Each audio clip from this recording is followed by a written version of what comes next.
Ninja, je suis Salvatorio, la 5ème Tortue Ninja et je vais combattre le... Non mais Fred, laisse tomber, on sait très bien que c'est toi. Putain, mais comment vous m'avez reconnu? Super bien étudié mon déguisement.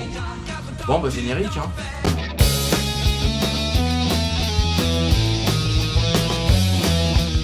Kawabunga le cri des...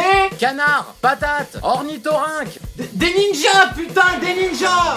Oh là là, mais quelle bande de couillons! Les Tortues Ninja, vous connaissez sûrement que vous soyez grand, petit ou même très vieux. Ces 4 tortues adeptes des arts martiaux, bouffeuses de pizza et élevées par un rat mutant habillé en peignoir. Non, je vous rassure, j'ai pris aucune drogue, hein, il vient pas de moi le scénario. Eh bien, toute cette joyeuse bande est de retour au ciné. Ça faisait un bail, hein, on les avait quand même pas vus sur les écrans depuis...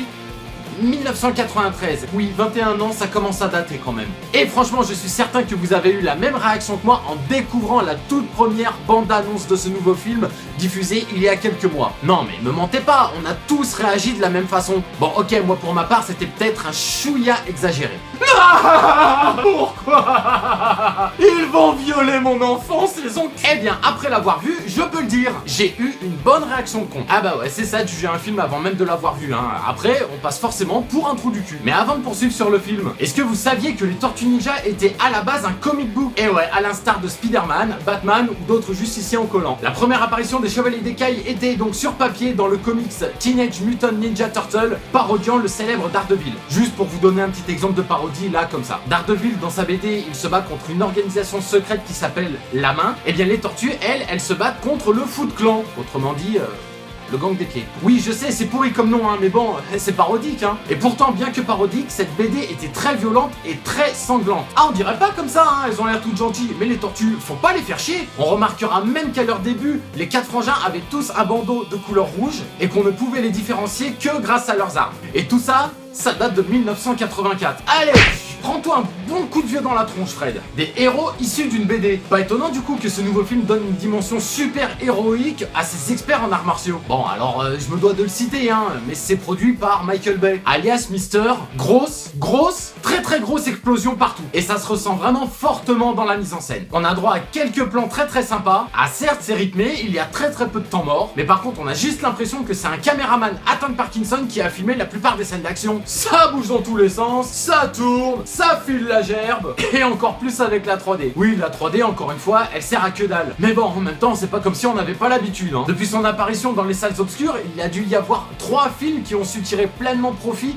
de cette nouvelle technique. En revanche, les effets spéciaux, eux, ils démontent sévère. Les tortues sont super bien réalisées, même si leur design peut en rebuter un très grand nombre. Bon, c'est clair qu'elles ressemblent plus à un brocoli transgénique sur pattes qu'à autre chose, hein. Mais l'essence même des héros, à savoir la fraternité et l'humour, sont omniprésentes dans ce nouveau film. Par contre, il va juste falloir m'expliquer un truc. Mais un petit détail à la con, hein, de rien du tout. Non mais Shredder, sérieusement, vous l'avez vu? Autant dans les années 90, il était classe. Ouais, bon, en même temps, la classe des années 90, c'était pas la même qu'aujourd'hui, hein. Et dans la BD, hein, parce que dans le film, il ressemblait plutôt à ça.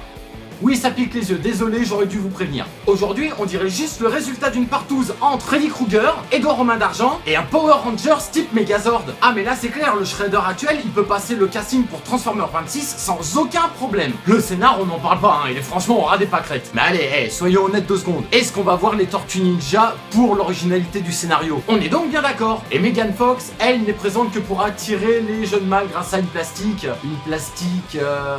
Oui, bon, ok, je le dis, elle est archi pas crédible dans le rôle d'April O'Neil, mais par contre elle est méga bonasse. Ah, pour contrebalancer quand même avec tout ce que je viens de dire, un gros point positif pour la bande son. Juste elle démonte sa maman.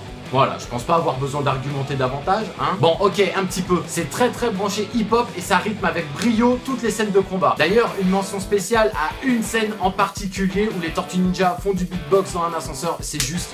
magnifique. Au final, ce Ninja Turtle prend certaines libertés avec l'histoire originale, mais conserve l'essence même de la série tout en la modernisant, car mine de rien, les tortues, elles ont déjà 30 ans. Bref, sur ce, moi je vous laisse, c'est l'heure de la pizza. Abonne-toi à ma chaîne et partage cette vidéo.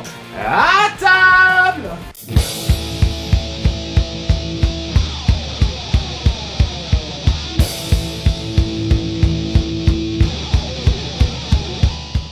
Dans le comics Teenage Mutant Ninja Turtle.